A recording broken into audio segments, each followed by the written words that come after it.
slides today. In actual fact, I've got 4 slides. The one is the beginning, and the other one is Shabbat Shalom. So I've got 2 slides. So Rochelle asked me, so what are you going to do? I said, don't worry. I can talk a lot. 2 slides, I can talk a lot. But there's a lot that I would like to do during these 2 slides. It's nothing new, it's all a revision. So what I'm going to say today is what I've said many times, but I think we are at the point that how new can I describe the word? Because the word is 6,000 years old. Can I make it any newer? So if somebody tells you that I found something new, it's because it was already there, he hasn't discovered it yet. But there's nothing new. What God has established, He established, there is nothing new. And sometimes before we can carry on to a foundation of the second or third or fourth foundation, we always have to just be on the level of the first foundation to test what we know.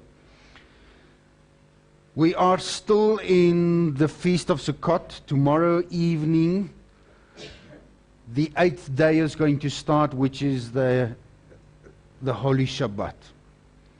So I propose that tomorrow night we meet between 4 to 6, but it's purely to drink some coffee and to have a good time, to be joyous, to eat something, to discuss and talk. Nothing fancy, nothing. The Sukkot is on, so there's not many to do. But unfortunately, last week we had when it gets dark, people come and they fiddle with the cars and so on. So I would like us to be finished before dark. Then when the Shabbat starts, at least you can start the Shabbat. So I was very fortunate to be off on the Shabbat last week, and spend most of the day in the Sukkot reading the Word. And guess what? I just went through basically almost the whole day on John 17, verse 3. A couple of verses. That's it. The whole day on. What a waste of time. Just one chapter. So I listened to a teaching of a rabbi, and he had a 2 hours teaching on the death of Abihu, Nadab and Abihu. Like, wow. 2 hours. So that's one verse, 2 hours. And it's quite interesting that he makes a statement in his teaching. Now, let me give you a background so that you can understand the Jewish viewpoint. The 12 tribes of Israel are all Jews. Okay? They are all Jews. We are Goyim. Okay. I'm saying what their thinking is. We are Goyim. And if you read this Bible, it's only for Israel, so most of these things do not count for us. What counts for us? The 7 Noahide laws. Okay? So that's what counts for us. It's no use we keep the Shabbat, because the Shabbat is not for us, it's for Israel. It's for the Jews. So that's their thinking.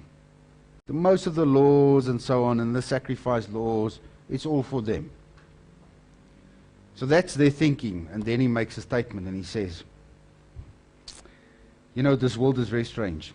He says there's Goyim, referring to those that is non-converted to Judaism. He says there's Goyim that lights Shabbat candles on a Friday night. He says this world has become strange. I do not understand it. It's a fulfillment. This rabbi doesn't know it, but he started fulfilling the word of God, saying he does not understand what's happening. He does not understand why people from China is emailing him and saying they understand and they want to keep the Torah. And they've named their little son called Yosef Wang. Yosef Wang. And, you know, from a rabbi, because they listen to his teachings and so on. And if you listen to it, you know, there's some of the things you go like, no ways. Look, he's teaching for the Jews. He's not teaching for the Goy. So his whole teachings is now an outsider, like a Chinese. He finds the truth in in the Torah, and he finds a life, and he wants to keep the Torah. Yosef Wang is going to grow up Jewish, or he's going to grow up in the Torah. Yosef Wang. And he makes the statement, and he says, I do not understand it. We drove past our house, and there is a school on our left-hand side. The rugby field is full of Sukkots this morning. So we said, no, it must be a feast or something. So Antoinette knows somebody at the school. WhatsApp quickly, and she says, no, there's a church in their school hall, and they are keeping the feast today. So all I can say is that somehow God has ordained you to be here. God has ordained us to start experiencing things that will, I think, become more relevant day by day. But before we can carry on and do anything else, we have to test ourselves. We have to test ourselves now. If I have to ask, what is God's divine purpose on this earth? We'll have different answers. And one of these answers, is perhaps which I gave to you, is saying that God's purpose is because He wanted us to be here. Okay. But the fact that He wants us to be here, He wants us to do something. So what does God want you to do? Do you think about that? Because I'm battling with that, because I'm working for MobiScan. So I'm working basically almost full-time. I'm busy with the synagogue, and I wish I could be full-time because there's so much work. You realize there's so much work. And you're asking, but God, what is the purpose? What are we sometimes, and this week it really felt like this, is you take one step forward and you get three. One forward and then three back. And I'll explain that concept because I think God has just enlightened me a little bit about that concept. So, what is God's divine purpose for our lives? What does He want us to do on this earth? Okay. So worship and serve Him, that's good. But how? Okay, to learn what in the Word of God? To keep everything that He says. Why? See, I'm going to ask enough questions you can get and start answering questions, because we do not ask that enough. So why did God give us the Torah? Why did He tell us to keep that?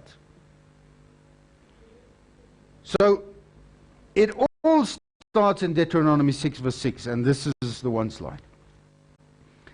And these words which I commanding you today shall be in your heart. So which words are those? It's the Torah. It shall be in your heart. Now when we read the word, at some stage in the word He says, you honor me with your lips, but your heart far away from me. So first, before we can get to anything, that the words that God has given has never departed from our mouth to actually go into our heart. It's never changed us. This rabbi himself, he makes a statement, and he says, you know, there are big, he calls them chacham, you know, big rabbis. He says, after 42 years, they still can't speak Hebrew or even read Hebrew, but they are Jewish. And they are big chacham. Because he realized the day that they started and up to now, in natural fact, everything is, how can I say, everything is a waste. If there's not one thing that really grew and became substantial in your life, is the fear of God. Are you fearing God more today then you feared him the beginning of the year, or the beginning of the cycle. Do you fear him more? Because the fear of God is wisdom, the fear of God is understanding. So everything starts with the fear of God. So, and these words which I'm commanding you today shall be in your heart. So God's divine purpose is to change man. Why change man? He could have made man perfect. Well, he did make him perfect. He made him perfect with all its imperfections. As I previously said, is that God's perfection lies in his imperfections in man. He made you with an imperfection so that when you overcome that imperfection, you actually then promote and proclaim the perfection of God. Okay? The hail might have kept you a bit awake last night. I'm sorry, God, she just wants us giving you a home. Now this is the question. How did God give us the guidelines to do? Everything is in the cycles or in the pattern. Knows that there is a pattern of sin in the. Okay. Are you agreeing it's divine? Because 7 is perfection. 7 is the number of God. It indicates perfection. So if we go to the week of days. Okay, so let's just stop there. Don't look too much at that now. People make a statement and says, there is no such thing as Shabbat. It has fallen away. Okay?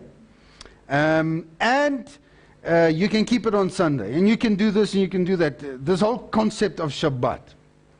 So I'm going to ask one question. And it's not, but you can also answer it if you want. Where does the concept come from, a 7-day week? Come on, no. Must be from the Chinese. From somewhere else, because I will refuse to God, but I'll keep 7-day week. Where does the concept of a 7-day week come from? It comes from God. I don't see any other calendar that the Mayan calendar said, listen, this is a Roman calendar, we've got a 10-day week, or we've got a 2-day week, or a 3-day week, or a 4-day. Do you know of any other calendars that work on in a 7-day week? So where does the concept come from? It's a 7-day week. You see, so within, you know, it's the same that I say with an atheist. I don't believe in God. Put him in front of the train and he'll say, oh my God, here's a train coming. In his mouth comes the declaration that he is longing for this ultimate being. By keeping a 7-day week, you are declaring that this ultimate God created the pattern of a 7-day week. Because there's no Mayans, there's nobody else that created another calendar. So somehow, Goyim or not Goyim, Jewish, not, doesn't matter who you are, Chinese. If you are keeping a 7-day week, you are proclaiming that there is a God that created this, even if you want to deny it. If you really want to deny it, make an 8-day week, or 9-day week, or 2-day week, or 4-day week. See, you can't do that because then everything falls apart. The whole system is built around the 7 days. So we've got how many weeks? This week and then the Pentecost. The week, we've got all these up to tabernacles. How many weeks? 7 years. 7 year, that's the 7th Sabbath year. The weeks of the year, there are 7 years, 7 years, 7 years, 7 years, 7 times 7 is 49, and then 50 is year of Jubilee. Okay? One set of a week of years, and then there's a millennium. We are waiting for the 6, we are the 5777. Now we're waiting for the last 7,000 year, which will be the Sabbath year, and after that will be his whole divine in this I'm dwelling to be born. A very, very strong. 100 if you start praying every day. Okay. So, is this path? These two sections in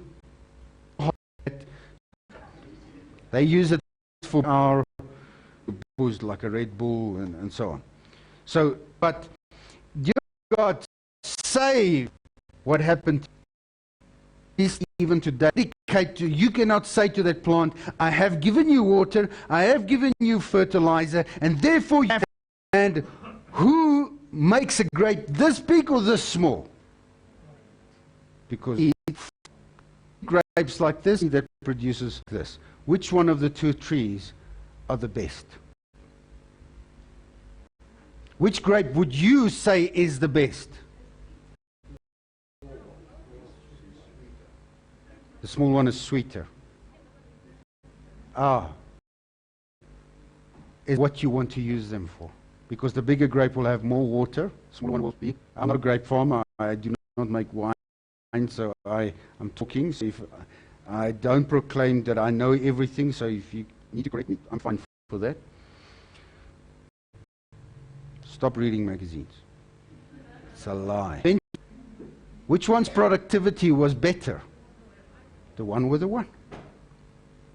So it's not about size or the quantity.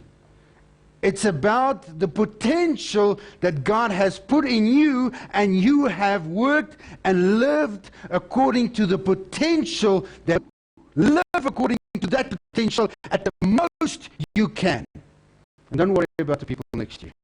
I want to be an olive, but I'm a grape. Well, you're never going to be an olive. God made you a grape, and therefore live to the potential of being a grape.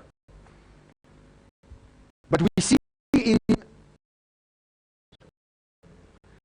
because if God created something